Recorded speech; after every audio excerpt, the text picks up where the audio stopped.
રાજકોટ જિલ્લાના ઉપલેટા તેમજ ગ્રામ્ય વિસ્તારમાં વરસાદ વરસ્યો છે। નવરાત્રીના 9મા નોરતે વરસાદી વિઘ્ન। ઉપલેટા શહેરના બસ સ્ટેન્ડ ચોક, શાક માર્કેટ, પંચ હાટડી વિસ્તાર, કાદી વિસ્તાર, દ્વારકાધીશ સોસાયટી, કટલેરી બજાર સહિતના વિસ્તારોમાં વરસાદ ગ્રામ્ય પંથકના મોટી પાનેલી, કોલકી, ખારચિયા, ઢાંક, ગધેથડ, હરિયાસણ સહિતના અનેક ગામોમાં પણ ઝરમર વરસાદ। સતત વરસાદને લઈને ખેડૂતોમાં ચિંતાનું મોજું જોવા મળી રહ્યું છે। ડાંગ જિલ્લામાં 2 દિવસના વરસાદી વિરામને પગલે કુદરતી સૌંદર્ય ખીલી ઉઠ્યું છે। સાપુતારા ખાતે ધુમ્મસ ભર્યું વાતાવરણ હટતા પર્વતમાળા સ્પષ્ટ દેખાવા લાગી છે। 2 દિવસ પહેલા જ્યાં ઝીરો વિઝિબિલિટી હતી ત્યાં ટેબલ પોઈન્ટ અને સનરાઈઝ પોઈન્ટ ઉપરથી આકર્ષક દ્રશ્ય જોવા સર્જાયા છે। ડાંગ જિલ્લો જે તેના ગાઢ જંગલો અને કુદરતી સૌંદર્ય માટે જાણીતો છે, ત્યાં ભારે વરસાદ બાદ પ્રકૃતિ જાણે સોળે કળાએ ખીલી ઉઠી છે। વરસાદના કારણે ડાંગનો આખો વિસ્તાર લીલીછમ ચાદર ઓઢી લીધો હોય તેવું મનોરમ દ્રશ્ય સર્જાય છે। ત્યારે હાલ 2 દિવસના વરસાદી વિરામને પગલે કુદરતી સૌંદર્ય ખીલી ઉઠ્યું છે। ગાંધીનગરમાં રૂપાલની પલ્લીમાં આસ્થાનું ઘોડાપુર ઉમટ્યું છે। ઘીનો અભિષેક કરીને લાખો શ્રદ્ધાળુઓએ કર્યા પલ્લીના દર્શન। ગાંધીનગરના રૂપાલ ગામમાં વરદાયિની માતાજીના આશીર્વાદ સાથે આ પવિત્ર ભૂમિમાં દર વર્ષે નવરાત્રિની આસો સુદ નવમીએ ભવ્ય પલ્લી યોજાય છે।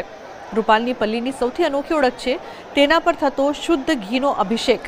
પલ્લીના રથ પર 5 અખંડ જ્યોત પ્રગટાવવામાં આવે છે અને ભક્તો મનોકામના પૂર્ણ થતા માતાજીના ચરણોમાં લાખો લીટર શુદ્ધ ઘી અર્પણ કર્યું, જેથી રસ્તાઓ પર ઘીની નદી વહેતી હોય તેવા દ્રશ્યો સર્જાયા હતા।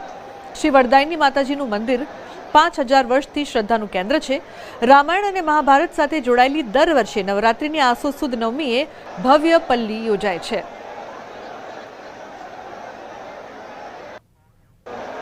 નવમી રાત્રે 12 વાગ્યા પછી માતાજીનો રથ નીકળતો હોય છે। આખા ગામની અંદર 27 ચકલા જમેકીએ એટલે સ્ટેન્ડ છે, 27 જગ્યાએ ચકલાએ ફરીને મંદિરની અંદર રથ આવતો હોય છે। 27 ચકલા ઘીનો અભિષેક થતો હોય છે। પાંડવો સાથે આખું આ સંકળાયેલું છે। પાંડવો વનવાસમાં ગયા અને પછી વનવાસ પછી 13મા વર્ષનો અજ્ઞાતવાસ હતો, એ પહેલાં એમણે અહીં આ ઝાડ પરમાં સસરો સંતાડ્યા હતા અને પછી એ લોકો 13 વર્ષ અજ્ઞાતવાસ એમનો પત્યો, પાછા આવ્યા અને પછી જે એમનું પહેલું યુદ્ધ થયું હતું અને સસરોને ઠારવા એક ઘીથી ઠારવાની આખી એક પ્રણાલી પડી અને એમણે માતાજીને યાદ કરીને આખું આ કાર્ય કર્યું હતું। હા, એનું છે આસ્થા બહુ, એમ બધા બહુ માને છે, એનું બધા રાખીને આવે છે કે આટલું ઘી ચડાવીશું પલ્લીમાં, એ રીતે આસ્થા રાખે છે બધા એમ, અને બાધા પૂરી થાય ત્યારે બધા આવતા હોય છે। સુરતના લિંબાયતના વિશાળ મેદાનમાં ઝણકાર નવરાત્રિની ગૃહરાજ્યમંત્રી હર્ષ સંઘવીએ મુલાકાત કરી, જ્યાં તેમણે મા અંબાની આરતી ઉતારી અને ખેલૈયાઓનો જુસ્સો વધાર્યો। આ દરમિયાન ગૃહરાજ્યમંત્રી હર્ષ સંઘવીએ લોકોને જણાવ્યું કે લિંબાયતના યુવાનોએ દૂર સુધી કિલોમીટર કાપી જવું ના પડે તે માટે અહીં ગરબાની વ્યવસ્થા કરવામાં આવી છે, તેમજ સૌ ખેલૈયાઓને નવરાત્રિની શુભકામનાઓ પાઠવી। તો ઝણકાર નવરાત્રિની ગૃહરાજ્યમંત્રીએ મુલાકાત કરી। ગૃહરાજ્યમંત્રી હર્ષ સંઘવીએ અહીં આરતી પણ કરી હતી, તો ખેલૈયાઓનો ઉત્સાહ પણ વધાર્યો। ખેલૈયાઓને નવરાત્રિની શુભકામનાઓ પણ પાઠવી હતી, માતાજીના આશીર્વાદ લીધા। અહીં તેમણે મા અંબાની આરતી ઉતારી। ધારાસભ્ય શ્રીમતી સંગીતાબેન પાટીલ દ્વારા આ અદ્ભુત નવરાત્રિના આયોજન બદલ ખૂબ ખૂબ અભિનંદન આપું છું। મોડી રાત સુધી લિંબાયત અને આસપાસના વિસ્તારના સુરત શહેરના નાગરિકોને મા અંબાની ભક્તિ કરવાનો આ અવસર એમને આપ સૌને આપ્યો છે। અમદાવાદમાં દરિયાપુર વિસ્તારમાં આવેલા કાળકા માતાના મંદિરમાં આઠમના દિવસે થાય છે અનોખી પૂજા। અહીં કાળકા માતાના મંદિરને આસો સુદ એકમથી આસો સુદ આઠમ સુધી પડદાથી ઢાંકીને રખાય છે। ત્યારબાદ પૂજા કરીને આઠમના દિવસે ગર્ભગૃહમાં આગળનો પડદો હટાવાય છે અને ત્યાં માતાજીના દર્શન કરવા માટે 5 પોળના લોકો અહીં આવે છે। મૂર્તિ અને ઝવેરાને પડદાની પાછળ રાખવાની પરંપરા છેલ્લા 200 વર્ષથી ચાલતી આવે છે। અહીં મંદિરના પ્રાંગણમાં ગરબાનું આયોજન થાય છે। પોળના લોકોનું કહેવું છે કે એક સમયે મુસાફરના ટિફિનમાંથી માતાજીની મૂર્તિ મળી આવી હતી, ત્યારબાદ પરંપરાગત રીતે અહીં મંદિરનું નિર્માણ કરવામાં આવ્યું છે। અમદાવાદમાં આવેલા આ મંદિરની રસપ્રદ માન્યતા જાણીને દૂર દૂરથી લોકો દર્શનાર્થે આવે છે। અમદાવાદના દરિયાપુર વિસ્તારમાં આવેલો છે હઠીનો ચોરો અને આ હઠીના ચોરામાં સાક્ષાત કાળકા માતા બિરાજમાન છે. નવરાત્રિના અવસરે ખાસ કરીને કાળકા માતાના ગર્ભગૃહને ઢાંકી દેવામાં આવે છે અને ગર્ભગૃહને ખાસ કરીને ઢાંક્યા બાદ આઠમના દિવસે દર્શન કરવા માટે લોકોની પડાપડી થતી હોય છે. આસો સુદ એકમથી ખાસ કરીને આ જે પડદો છે તે કરી દેવામાં આવે છે અને ત્યારબાદ આઠમના દિવસે હવન કર્યા બાદ જ અહીં પડદો ખુલે છે અને લોકો દર્શન કરી શકે છે. તેની પાછળનું શું તાત્પર્ય છે અને કેવી રીતે અહીં કાળકા માતા બિરાજમાન થયા તે વિશે વાતચીત કરીશું. મંદિરના મહારાજ મારી સાથે છે. મહારાજ, આપનું નામ જણાવશો અને મને કહેશો કે પડદો શા માટે રાખવામાં આવે છે સુદ એકમથી લઈને સુદ આઠમ સુધી? પૂજારી તરીકે મારું નામ ગોપાલભાઈ છે, ગોપાલભાઈ જાની. હવે આ પડદાનો આશય એટલો જ છે કે પવિત્રતા જળવાય, એ મહત્વની વસ્તુ છે. કારણ કે પવિત્રતા જળવાય તો જ અંદર જે બિરાજમાન જે માતાજી છે એ નવરાત્રિની અંદર બિરાજમાન હોય છે કે પવિત્રતા જળવાય કે સ્ત્રીઓ હોય છે કે હવે એમનું જે કોઈ કારણસર હોય કે પવિત્રતા જળવાય એટલા માટે જ આ પડદાનો આશય હોય છે. અને અમે કોઈ મંદિરમાં આવી રીતે પડદો નથી કરવામાં આવતો, માત્ર આ જ એક મંદિરમાં કરવા પાછળનું કારણ શું? કારણ આ જ છે કે જે પવિત્રતા જળવાય એ જ કારણ છે. કારણ કે ગુજરાતના અત્યાર સુધીના બધા જ મંદિરોની અંદર કોઈ પણ જગ્યાએ પડદો હોતો નથી. આ વર્ષોથી અમે 200 વર્ષથી બી જૂનું છે મંદિર.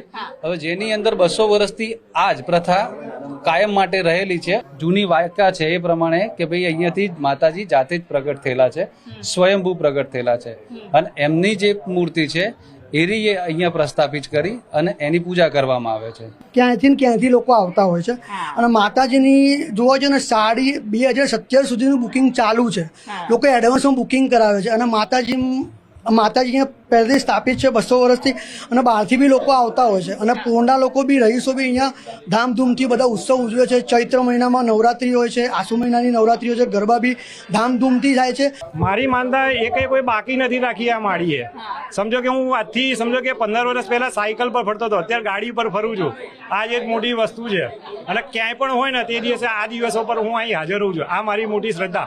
એવું કહેવામાં આવે છે કે માતાજીની જે મૂર્તિ આવી છે, જે મૂર્તિ છે તે સ્વયંભૂ છે અને તેના દર્શન કરવા માટે લોકો વિશેષ પ્રકારે ગમે ત્યારે આવતા હોય, પરંતુ નવરાત્રિના અવસરે ચોક્કસ આવતા હોય છે અને એમાં પણ આઠમનો જે અવસર છે, આઠમના અવસરને લોકો ચૂકતા નથી.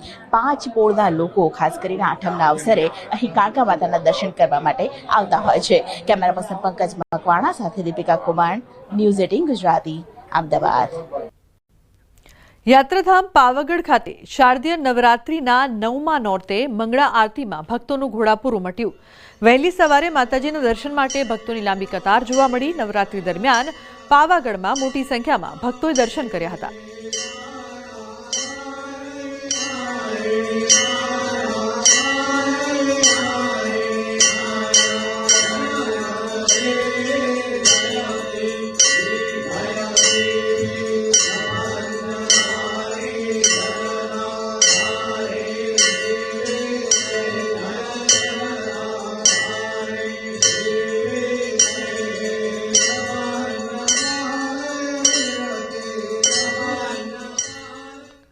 પોરબંદર મહાનગરપાલિકા કચેરી ખાતે લોકોની કતારો જોવા મળી રહી છે. આ લાઈનો લાગવા પાછળનું કારણ છે રિબેટની સમયમર્યાદા. 30 સપ્ટેમ્બરે રિબેટની સમયમર્યાદા પૂર્ણ થઈ ગઈ છે. ઉલ્લેખનીય છે કે મનપા દ્વારા હાઉસ ટેક્સમાં ધરખમ વધારો ઝીકાયો હતો, જેનો વિરોધ થતાં વેરામાં ઘટાડો કરાયો છે. વેરા ઘટાડાની જાહેરાત તો કરી દેવાઈ, પરંતુ હાઉસ ટેક્સમાં રિબેટનો સમય ન વધારવામાં આવ્યો હોવાથી મનપા કચેરી ખાતે શહેરીજનો હાઉસ ટેક્સ ભરવા મનપા કચેરી ખાતે સવારથી લાંબી કતારોમાં ઉભેલા જોવા મળી રહ્યા છે. ઓનલાઈન પેમેન્ટમાં પણ સાઇટમાં વારંવાર એરર આવે છે, જેથી લોકો મનપા કચેરી ખાતે આવી લાઈનોમાં ઊભા રહેવું પડી રહ્યું છે, જેથી રિબેટ તારીખનો સમય વધારવામાં આવે સહિતની માંગણી લોકો દ્વારા કરવામાં આવી રહી છે. નગરપાલિકાનો સ્ટાફ કદાચ આમ ઉથેથી મેથી નીચે પછડાય તો આ સમસ્યા ઉકલે એમ નથી. બીજું, હજી મહાપાલિકા દ્વારા જે ફેર બિલ પણ આપેલા છે એમાં ગટર વેરો 3જે માળે આવ્યો છે, કોઈને 4થે માળે ગટર વેરો આવ્યો છે, કોઈને ગટર નથી ગ્રાઉન્ડ ફ્લોર ઉપર એને ગટર વેરો છે ને એમાં પાછી આ જ મહાપાલિકાની મિસ્ટેક એ છે કે જેમાં એડ્રેસ નથી કે ભાઈ સુતારવાડામાં ગટર વેરો છે તો બિલમાં ભૂલથી સુતારવાડા લખેલું નથી. એ વાંક નગરપાલિકા નહીં ને એની સિસ્ટમનો છે. અત્યારે ખૂબ મોટી લાઈન લાગેલી છે અત્યારે નવા નિયમ પ્રમાણે એમ કહે છે કે ભાઈ રિબેટ છે એ આપવામાં આવે છે, પણ એનો સમયગાળો બહુ ઓછો રાખ્યો છે, એટલે હાલાકી બહુ પડે છે. અને જે વેરો ભરવાનો જે કઈ કાઉન્ટરો છે એની ઉપર ખૂબ લાઈન છે, અને સમયગાળો ખૂબ ઓછો છે. જે આખા દિવસમાં જે સમય આપવો જોઈએ 6 થી 7 કલાક એ આપતા નથી અહીંયા. કારણ કે 10:30 આવે તો 2 વાગે બંધ કરી દે, 3 થી માત્ર 4:30, એટલે માત્ર 3 થી 4 કલાક જ વેરો ભરાય છે. અત્યારે જે ઘટાડો કરવામાં આવે ટૂંક સમય પહેલાં કરવામાં આવે છે, એના અનુસંધાને આ જે સમય મર્યાદા છે રિબેટની એમાં વધારો કરવા માટેની રજૂઆતો મળેલી છે. એનું અનુસંધાને એક દરખાસ્ત તૈયાર કરવામાં આવેલી છે અને લગભગ આજે એની હકારાત્મક નિકાલ થાય એવી મને અપેક્ષા છે. મહેસાણા જિલ્લાના ઊંઝાના ઉમિયાધામ ખાતે સામૂહિક આરતીનું આયોજન. 1008 બહેનોએ માતાજીની આરતી ઉતારી. દુર્ગાષ્ટમીએ માતૃશક્તિ સમાન 1008 બહેનોએ મા ઉમિયાની આરતી ઉતારી હતી. માતાજીના ચાચર ચોકમાં એક સાથે આરતી ઉતારવામાં આવી. 1008 દીવડાની આરતી ઉતારતા આકાશના તારલા જમીન પર ઉતરી આવ્યા હોય તેવો માહોલ રચાયો હતો. ઉમિયા માતાજી સંસ્થાન દ્વારા મહાઆરતીનું આયોજન કરાયું હતું.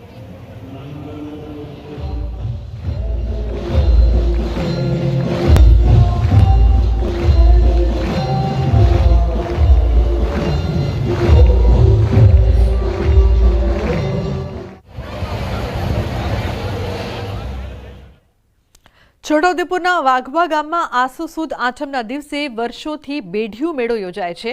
આ મેળામાં વર્ષોથી પુરુષો અને મહિલાઓ દ્વારા માથે માટીનું માટલું મૂકી માતાજીને બેઢિયું ચડાવવાની માન્યતા છે.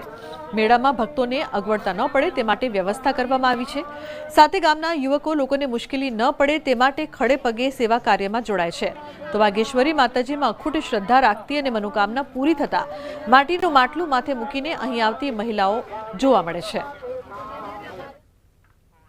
માં વાઘેશ્વરી માતાના મંદિરે મેળાનું આયોજન કરેલ છે, જેમાં વાઘવા જૂથ ગ્રામ પંચાયત વતી પાણી, આરોગ્યની સેવા તેમજ પ્રશાસનની સેવા, એટલે કે શું કહેવાય, પબ્લિકને કંટ્રોલ રાખવા માટેની સેવાનું વાઘવા જૂથ ગ્રામ પંચાયત વતી કરેલ છે. દરેક સભ્યો અહીંયા માતાજીની શ્રદ્ધા માટે આવે છે અને શ્રદ્ધા સાથે બેડીઓ ચઢાવે પણ છે. અને બાળકનું જે આરોગ્ય છે આરોગ્ય પણ સચવાય એવી પણ શ્રદ્ધા લેતા હોય છે. અને એ શ્રદ્ધા પૂર્ણ થતાં અહીંયા પછી બેડિયું ચઢાવવામાં આવે છે. અને એટલા માટે આ મેળાને બેડિયાનો મેળો એવું પણ કહેવામાં